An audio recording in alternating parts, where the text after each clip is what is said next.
Welcome back to Ontology Talk. Today we're still following this series on sets, logic, and inference. And in this lesson we're going to talk about set operations. And a really valuable tool to use in understanding sets is that of the Venn diagram, generally attributed to John Venn, although there certainly are some cases in prior history of people playing with this same visual representation of sets, this same notion, but it's still generally attributed to John Venn, who developed it most systematically. So it's going to be a 2D representation, so we're going to have a representation of symbols on, say, a flat sheet of paper or a board, where the sets are connected areas. They're going to be the things contained within some polygons, usually circles, and the overlaps and other physical relationships show the relationship between these sets.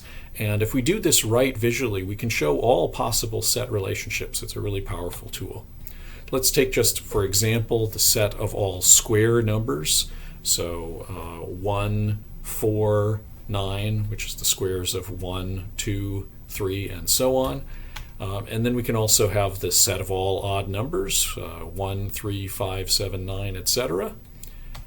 And if we take these two sets together, we can show their intersection, the case where they overlap. Right? So 1 is a square number, it's also odd.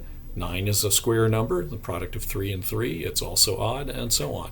And we get a nice visual representation that gives you an intuitive sense of what's going on here with these two sets and how they overlap. And we can represent all of the major set operations in this way: set union, set intersection, difference, symmetric difference, and complement. And we're going to give those representations in just a moment. So an important thing as a background to remember for these operations to represent about Venn diagrams in general is that you do have to assume, or even better yet, be explicit about what's the universe, what's the support set, what are all the possibilities from which we can draw on to create a set with a given set membership. In these examples, we're for the most part going to just, again, keep talking about the natural numbers, so positive integers plus 0. So let's look at set union. So here's how we would define it formally in set notation. So we use this symbol that looks like a U. That makes it easy to remember. It's set union. And so the union of sets M1 and M2 is the set of X, where X is an element of M1 or X is an element of M2. You can also say this as X is an element of M1 union M2 if and only if X is an element of M1 or X is an element of M2. So the or here, keep in mind also, is an inclusive or. Right? Any element can be either in either set or both, and that will be the union. And here we're using these two circles as the sets, and the rectangle is meant to represent the universe. It's everything else that we can draw on to create these two sets. Set intersection is defined in a similar manner. So the intersection symbol here is an upside down union. So if you just remember union and remember that intersection is its opposite, hopefully this symbol will be easy to remember. And we can say that the intersection of M1 and M2 is the set of all X, where X is an element of the first set, M1, and X is an element of the second set, M2. We can rephrase this as X is an element of the intersection of M1 and M2 if and only if X is an element of M1 and X is an element of M2. Difference is what you might expect. We represent difference with this backslash character, And here the definition is if we have the difference M2 taken from M1, M1 without M2, it's the set of all X, where X is an element of M1 and it's not an element of M2. Symmetric difference, we use this little delta character to represent that, and so the symmetric difference is just all of the elements that are not in both sets. So it's the opposite of set intersection, at least with respect to the sets themselves and not the universe. We also have complement. Complement of one set is everything else in the universe. So it's all X where X is not a member of the given set. Here again, there's this implicit assumption of a particular support set, either implicit or explicit. Here we've been explicit. We've said it's the natural numbers.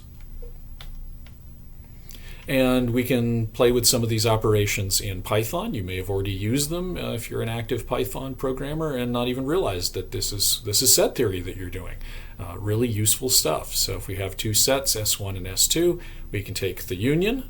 So it's simply everything from those sets, but note that we don't have duplicates, right? The element 5 is in both sets, and it only appears once in the result of the union operator.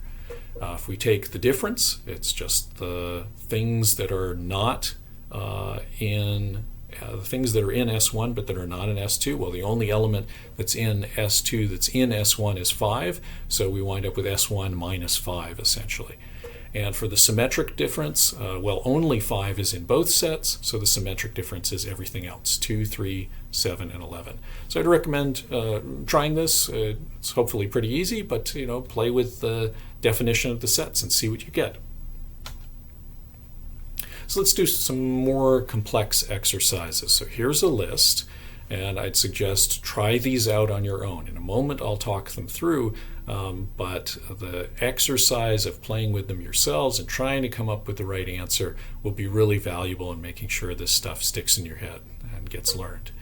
Right? So here's two cases, two problems that each have two sets, and we're going to run through all the operations on them. We're going to assume that the world in the second set is all the natural numbers. In the first set, we're having a more restricted universe. It's just the numbers 1 through 12, so that'll make it a little bit easier. Right, so try these out and see what you get, and we'll, in a moment, then talk through the answers. Okay, let's take a look at some of the answers, and let's look at the full screen here. That will help us a little bit. So we're going through the second set of exercises. So our universe is all the natural numbers, and our first set is all the multiples of 3, and the next set, our second set, is all the multiples of the elements times 2 plus 1. So it's all the odd numbers. Right. So what's the mathematical characterization of the result of each? Well, if we want to do the union, then it's just the combination, right? It's the set of odd numbers plus the multiples of 3. So it's the set of all x where I is in the natural numbers and x equals either 3i or 2i plus 1. Now we can reduce this a little bit, so we can make it maybe a bit more elegant and say it's 6i plus k, where k is 0, 1, 3, 5. We're essentially iterating through the odd numbers within multiples of 6. Because we know that the multiples of 6 are in this set, because we have 3i and 2i, and it's the union of them. So we know we've got to have 6i. We can make this maybe a bit more succinct by saying it's 6i plus k, where k is 0, 1, 3, 5. So try writing a couple of these out if you're not convinced that that's in fact what's going on, and prove it to yourself. If we want the intersection of m1 plus m2, well, it's the set of the odd multiples of 3. We're going to take m1, the multiples of 3, and we're going to say, well, it's also got to be an odd number. So what are the odd multiples of 3? Well, it's 6i gives us all the even multiples of 3. So if we make it 6i plus 3, well, then we've got all the odd multiples of 3. And lastly, let's look at difference. So the answer is the set of even multiples of 3. And 6i gives us all the even multiples of 3. So we're done. We don't need to do anything else. Let's take another example here from the set of exercises. So if we have all the natural numbers again, and we've got the multiples of 3 and the odd numbers, try to give an informal characterization, a mathematical and then an informal characterization of the result. So M1 given the difference, or M1 without the complement of M2, what's that going to be? Try writing this out as a Venn diagram. It'll also help make it clearer, because in fact this winds up being exactly the same as the intersection of M1 and M2. If we want the symmetric difference of M1 and M2, well, it's the set of even multiples of 3 and odd numbers that are not divisible by 3. And finally, if we want to write this out more formally, here's the equation. So it's the same 6i plus k, but this time we're taking out the evens and we're taking out the multiples of 3, but keeping in the multiples of 6. Okay, so here's the end of our lesson, and I hope you've given these a try and enjoyed what we've learned so far.